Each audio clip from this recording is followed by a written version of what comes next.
Hello every one, good evening. അപ്പൊ നമ്മൾ കഴിഞ്ഞ 3-4 ക്ലാസ്സുകളിലായിട്ട് അക്കൗണ്ടിങ് സ്റ്റാൻഡേർഡ്സ് ആണ് നോക്കിക്കൊണ്ടിരുന്നത്. സിലബസിലുള്ളതാണ്, തീർച്ചയായിട്ടും ക്വസ്റ്റ്യൻ വരുന്ന ഒരു ഏരിയ ആണ്. അതുകൊണ്ട് തന്നെയാണ് അതിന് ഞാൻ കൂടുതൽ ഇമ്പോർട്ടൻസ് കൊടുക്കുകയും അത് ഫസ്റ്റ് പഠിപ്പിക്കുകയും ചെയ്തത് കേട്ടോ. അതിന്റെ ട്രിക്സ് നിങ്ങൾ പഠിച്ചിരുന്നാൽ, കോഡ് വെച്ച് പഠിച്ചിരുന്നു കഴിഞ്ഞാൽ നിങ്ങൾക്ക് തീർച്ചയായിട്ടും ഓർമ്മ കിട്ടും. അപ്പോൾ ഇനി മുതൽ അങ്ങോട്ടേക്ക് നമുക്ക് കുറച്ചുകൂടെ സ്പീഡപ്പ് ആക്കിയിട്ട് നമുക്ക് എല്ലാ സബ്ജക്ട്സും കവർ ചെയ്ത് പോകണം അല്ലേ. അപ്പൊ അതുകൊണ്ട് നമുക്ക് വേഗം വേഗം പഠിച്ചു പോവാം. അപ്പോൾ നിങ്ങൾ എൻ്റെ ഒപ്പം വേഗം ഫോളോ ചെയ്യുക കേട്ടോ. ഫോളോ ചെയ്യുക, നിങ്ങൾ പഠിക്കുന്നുണ്ടെന്നുള്ള കാര്യങ്ങളൊക്കെ അറിയിക്കുക, അപ്ഡേറ്റ് ചെയ്തുകൊണ്ടേ ഇരിക്കുക കേട്ടോ. അപ്പൊ നമുക്ക് ഇന്ന് final accounts of a sole trader നമുക്ക് നോക്കാം. അപ്പൊ ഡെഫിനിഷൻ നമുക്ക് ആദ്യം നോക്കാം. American Institute of Certified Public അക്കൗണ്ട്സിന്റെ ഡെഫിനിഷൻ ആണ്. എങ്ങനെയാണ് ഡിഫൈൻ ചെയ്തിരിക്കുന്നത്? Accounting is a art of recording, classifying and summarizing in a significant manner and in terms of money, transactions and events which are in part at least of a financial character and interpreting the results thereof. അപ്പോ ഇങ്ങനെയാണ് classification. നമ്മൾ +2 commerce എടുത്ത് പഠിക്കുന്ന ഏതൊരാളും by heart ചെയ്ത് പഠിക്കുന്ന ഒരു definition തന്നെയാണ് ഇത് അല്ലെ. അപ്പൊ ഈ ഡെഫിനിഷനിൽ തന്നെ ഈ അക്കൗണ്ടിങ്ങുമായി ബന്ധപ്പെട്ടിട്ടുള്ള എല്ലാ ഫങ്ഷൻസും കൊടുത്തിട്ടുണ്ട്. എന്താണ്? റെക്കോർഡ് ചെയ്യുന്നു, ക്ലാസിഫൈ ചെയ്യുന്നു, സമ്മറൈസ് ചെയ്യുന്നു. എന്തിനെയാണ് ചെയ്യുന്നത്? ഫിനാൻഷ്യൽ നേച്ചറിലുള്ള പണത്തിന്റെ മൂല്യത്തിൽ നമുക്ക് മെഷർ ചെയ്യാൻ പറ്റുന്ന എല്ലാ തരത്തിലുള്ള ട്രാൻസാക്ഷൻസിനെയും ഇവന്റ്സിനെയും കൃത്യമായിട്ട് റെക്കോർഡ് ചെയ്യുകയും ക്ലാസിഫൈ ചെയ്യുകയും സമ്മറൈസ് ചെയ്യുകയും ചെയ്തുകൊണ്ട് ഒരു ബിസിനസ്സിന് എന്താണ് റിസൾട്ട്, ഒരു ബിസിനസ് നടത്തിക്കൊണ്ടു പോകുമ്പോൾ ലാഭമാണോ നഷ്ടമാണോ, എന്താണ് അതിന്റെ പൊസിഷൻ, അസറ്റ് എത്രയുണ്ട്, അതിന് ആസ്തികൾ എത്ര ഉണ്ട്, ബാധ്യത എത്രയുണ്ട്, ഇതെല്ലാം കണ്ടുപിടിക്കുന്ന ഒരു പ്രോസസ്സാണ്. ഒരു ആർട്ടിസ്റ്റിക്കൽ ആയിട്ടുള്ള ഒരു പ്രോസസ്സാണെന്നാ പറയുന്നത് അക്കൗണ്ടിങ് എന്ന് പറയുന്നത്. അങ്ങനെ പറയാൻ കാരണം നമ്മൾ ഒരുപാട് വരയ്ക്കുകയും കൃത്യമായിട്ട് എഴുതുകയും ഒക്കെ ചെയ്യുന്നുണ്ട് അല്ലേ. അപ്പൊ അതിനൊരു ചെറിയ ഒരു കലാപരമായിട്ടുള്ള ഒരു കഴിവ് കൂടി വേണം എന്നാണ് ഇവിടെ ഡിഫൈൻ ചെയ്തിരിക്കുന്നത് കേട്ടോ. അപ്പൊ എന്തായാലും നമുക്ക് കാര്യങ്ങൾ നമുക്ക് ക്ലിയർ ആയെന്ന് വിശ്വസിക്കുന്നു. അപ്പൊ ഈ ഡെഫിനിഷൻ ക്ലിയർ ആയെന്ന് വിശ്വസിക്കുന്നു. ഇതിൽ നിന്ന് തന്നെ നമുക്ക് ഫങ്ഷൻസും ഓക്കെ ആയിട്ട് കിട്ടും. എന്തെങ്കിലും ഡൗട്ട്സ് ഉണ്ടെന്നുണ്ടെങ്കിൽ തീർച്ചയായിട്ടും കമന്റ് ചെയ്യുക. അപ്പൊ നമ്മൾ പറഞ്ഞ പോലെ ഫങ്ഷൻസ്, അപ്പൊ നമ്മൾ പറഞ്ഞു ഡെഫിനിഷനിൽ തന്നെ നമ്മൾ കണ്ടതാണ് അല്ലെ. അപ്പൊ ഫസ്റ്റ് ഫങ്ഷൻ എന്താണ്? റെക്കോർഡിംഗ് ആണ്.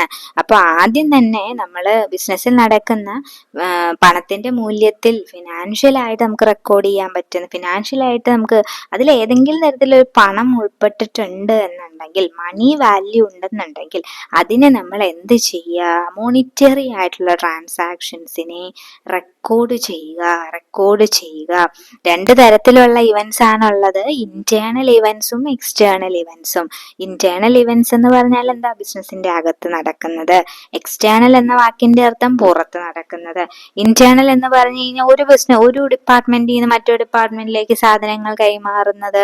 അതുപോലെ തന്നെ ഇന്റർ ഡിപ്പാർട്ട്മെന്റൽ ട്രാൻസാക്ഷൻസ് ഒക്കെ ഇന്റേണൽ അകത്ത് നടക്കുന്ന കാര്യങ്ങളാണ് അല്ലെ, ഇന്റേണൽ ഇവന്റ്സ് ആണ്.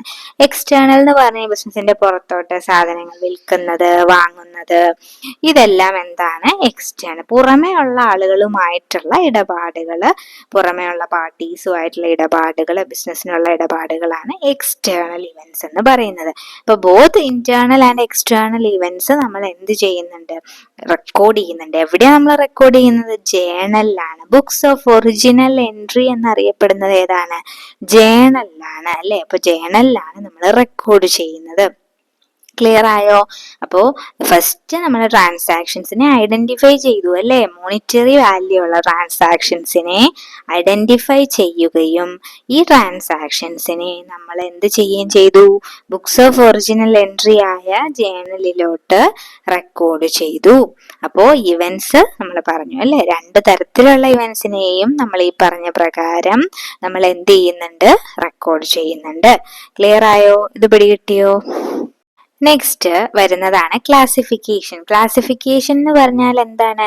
നമ്മൾ ജേണലില് എല്ലാ തരത്തിലുള്ള ട്രാൻസാക്ഷൻസ് നമ്മൾ റെക്കോർഡ് ചെയ്യും. ക്യാഷിന്റെയും ക്രെഡിറ്റിന്റെയും സെയിൽസിന്റെയും പർച്ചേസിന്റെയും അങ്ങനെ എല്ലാം നമ്മൾ റെക്കോർഡ് ചെയ്യുന്നുണ്ട്. ഇവിടെ നിന്ന് ഒരേ രീതിയിലുള്ള സിമിലർ നേച്ചറിലുള്ള ട്രാൻസാക്ഷൻസിനെ ഐഡന്റിഫൈ ചെയ്ത് നമ്മൾ അക്കൗണ്ടിലോട്ട് കാണിക്കും. ഓരോരോ അക്കൗണ്ടുകൾ ഒരേ നേച്ചറിലുള്ള ട്രാൻസാക്ഷൻസ് എല്ലാം ഒരു അക്കൗണ്ടിൽ ഉൾപ്പെടുത്തിക്കൊണ്ടുള്ള ഒരു ബുക്കാണ് എന്തെന്ന് പറയുന്നത്? ലെഡ്ജർ.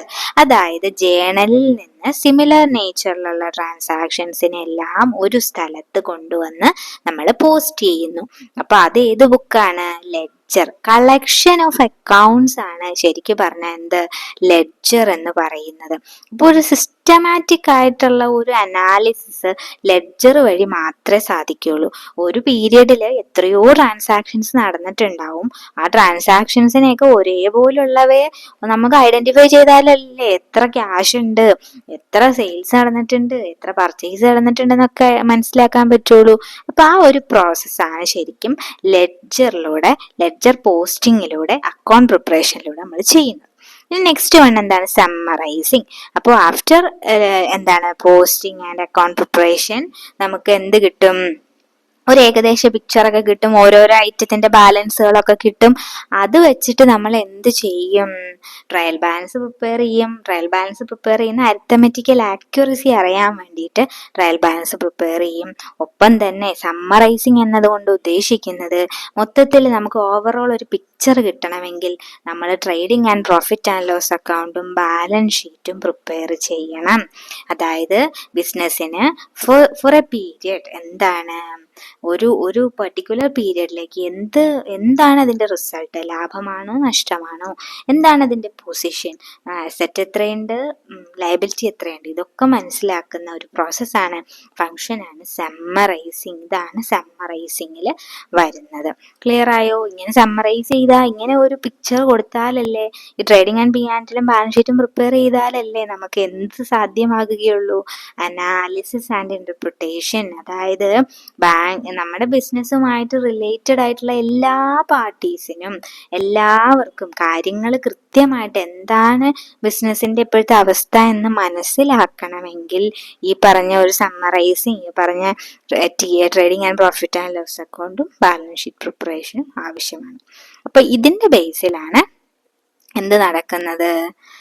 നമ്മുടെ അനാലിസിസ് ആൻഡ് ഇന്റർപ്രിട്ടേഷൻ നടക്കുന്നത്. അപ്പൊ റെക്കോർഡിംഗ്, ക്ലാസിഫയിങ്, സമ്മറൈസിങ്, പിന്നെ നെക്സ്റ്റ് വരുന്നത് അനാലിസിസ് ആൻഡ് ഇന്റർപ്രിട്ടേഷൻ. ലാസ്റ്റ് ആയിട്ട് കമ്മ്യൂണിക്കേഷൻ. നമ്മളിപ്പോ ഈ പ്രിപ്പയർ ചെയ്ത് നമ്മൾ trading and profit and loss account ഒക്കെ പ്രിപ്പയർ ചെയ്തു, ബാലൻസ് ഷീറ്റ് പ്രിപ്പയർ ചെയ്തു. അതിന്റെ അടിസ്ഥാനത്തിൽ നമുക്ക് ഏകദേശ കാര്യങ്ങളൊക്കെ നമുക്ക് ക്ലിയർ ആയി. അപ്പൊ അത് എന്ത് ചെയ്യുക? ഈ റിസൾട്ട് നമ്മൾ എന്ത് ചെയ്യുക? ബിസിനസ്സിലെ ഇൻട്രസ്റ്റഡ് ആയിട്ടുള്ള പാർട്ടീസിനൊക്കെ കമ്മ്യൂണിക്കേറ്റ് ചെയ്യുക. ആരൊക്കെ ഇൻട്രസ്റ്റഡ് പാർട്ടി എന്ന് പറയുന്നത്? ആരൊക്കെയാണോ ബിസിനസ്സുമായി ബന്ധപ്പെട്ടിരിക്കുന്നത്, investors, creditors, governments, board of directors, ഇവർക്കെല്ലാവർക്കും നമ്മൾ കമ്മ്യൂണിക്കേറ്റ് ചെയ്യുക. എങ്ങനെയാണ് കമ്മ്യൂണിക്കേറ്റ് ചെയ്യുന്നത്? അക്കൗണ്ടിങ് റിപ്പോർട്ട്സ് വഴിയും, ഗ്രാഫ്സ് വഴിയും, ഡയഗ്രാംസ് വഴിയും, റേഷ്യോസ് വഴിയും ഒക്കെ എന്ത് ചെയ്യുക? കമ്മ്യൂണിക്കേറ്റ് ചെയ്യുക. ഇത്തിരി സ്പീഡ് കൂടുതലാണ്, എന്നാലും കാര്യം ക്ലിയർ ആവുന്നുണ്ടെന്ന് വിശ്വസിക്കുന്നു. അപ്പൊ ഫങ്ഷൻസ് ഏതൊക്കെയാണ്? Recording, classifying, summarizing, analysis and interpretation, communication. അപ്പൊ നെക്സ്റ്റ് ക്ലാസ്സിൽ നമുക്ക് അക്കൗണ്ടിങ് പ്രിൻസിപ്പിൾസ് നന്നായിട്ട് നോക്കാം. അപ്പൊ ക്ലാസ് ഇഷ്ടപ്പെട്ടു എന്ന് വിചാരിക്കുന്നു. Thank you.